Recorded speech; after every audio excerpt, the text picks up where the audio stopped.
Hey everyone, this is Jane with Barlow Herbal and Samantha from Soap Essentials. You recognize her from some other videos. And we decided to get together and give you a quick little video about not overthinking things and realizing that right now we are in the middle of a beautiful reset for humanity. So let's first talk about not overthinking things. So tell us a situation about your customer. Okay, so I put out a do-it-yourself hand sanitizer recipe because I thought it's in scarcity right now. So I thought, great, I'll just put something out and people can be able to make their own. Well, I had a lady call me and tell me how excited she was to do this. And I was like, oh, great, let me know how it goes. And then 20 minutes later, I get a call back from her and she says to me, Samantha, I don't have a third of a teaspoon. The recipe called for a third of a teaspoon of an essential oil. So I just reminded her that a third of a teaspoon is between a quarter and a half, and she can just guess, just estimate. So it would be just simple. It doesn't have to be so exact, right? Yeah. Because she was kind of stressing out over it.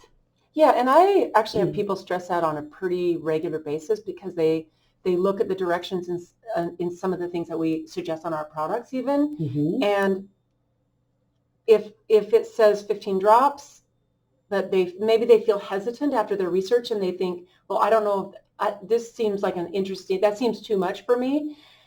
Then use that inner guidance that you're getting and only do 5 drops. And you can actually even do 1 drop. So what I would say is when you're getting a new recipe, especially for something that's a sanitizer, like this is something that you did one for a hand sanitizer and a spray. Uh-huh. So these are things that you're only going to be using to clean surfaces and to clean your hands. You're not ingesting it. You're not ingesting it. And I think that we've gotten so far removed from making our own products and we're used to just buying things in the store that's all ready for us to spray everywhere. It's actually, this is a really good thing. You can, I think people should start making their own sanitizers always. Exactly. It's better because you're going to get better ingredients. You're not going to get the chemicals that come in the ingredients that are in the store. Right. And you're going to make just enough for you to use that time. So everything is going to stay fresh. Yeah, which I love. Yeah. So, and then the second thing is we really wanted to just remind you that what we are going through right now as a world, because this is not just isolated to one part of the planet or one country, but we're all in this together, and it's also there, like we don't know exactly when it's going to end, which is part of the problem. I think a lot of people they're afraid, they're living in fear, they're worried about their families, and I'm not saying you shouldn't worry about your families and take care of them, but it doesn't serve you to worry or rotate in fear.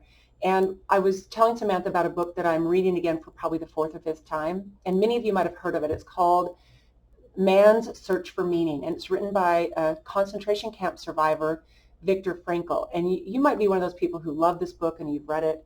And basically, it was his mindset and how he found ways to think about different things and different situations that got him through, and actually one of the things that helped him survive. But what he says in the book, and I was just listening to this again yesterday, is that he found with most people that are in that situation, they feel hopeless because they don't know when it's going to end. So if you think about what we're going through right now as a world, and we are all a collective humanity, we don't know when this is going to end. When are we going to get to go to the movies again? Like, we love to go to the movies together. Yeah. We love to go out and eat together, just because that's what girlfriends do. And I'm sure you have friends and family and people you do that with too, but we can't do any of that right now. And but we don't have a date. We don't know, is it going to be in a month? Is it going to be in 2 months? Do we have to wait to the end of the year? Like, our brains go to the farthest part of how horrible is this going to be. So now it's a good time to think about the things in your life, right, that you do have. And Jane and I were always also talking about how this has given us time that we've never had before, to be able to either read a book, clean out an area of our house that we've been wanting to do, or something in the yard, or start a project, right, that you'll actually be able to probably finish in a timely manner, because we know that this will right itself at some point. We might not know exactly, but it's certainly not going to go on indefinitely.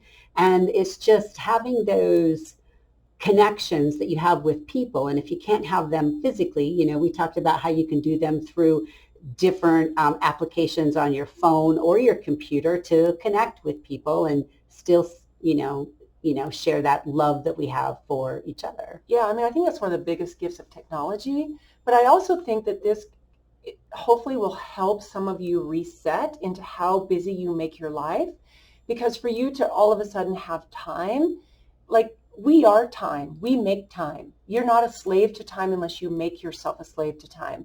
We do, and we make time for things that are important to us. Like there's a saying in a book, The Big Leap, where he says, think about the man who's sitting at his computer on a weekend doing work, and his son comes in and says, will you play ball with me? And the dad says to him, well, I don't have time right now. But what if the son came to him and he'd just hurt himself and he's bleeding?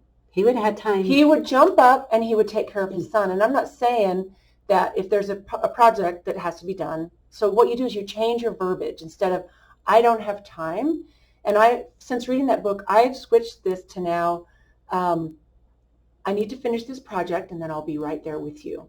So you're not blaming or complaining about time. Yeah. And you're not telling your child or the people that are in your life that you don't have time for them. So if you think about this as a gift to reset how you go through life and make the time for the things that are important to you, this can completely shift and change your life so that when this is all over, your life is different and better. Yes, because of the experience that we had, for sure. Yeah. So I hope you have an amazing day. Thanks for tuning into this, and we'll talk to you soon. Thanks for stopping by, Sammy. You betcha. Okay. Bye.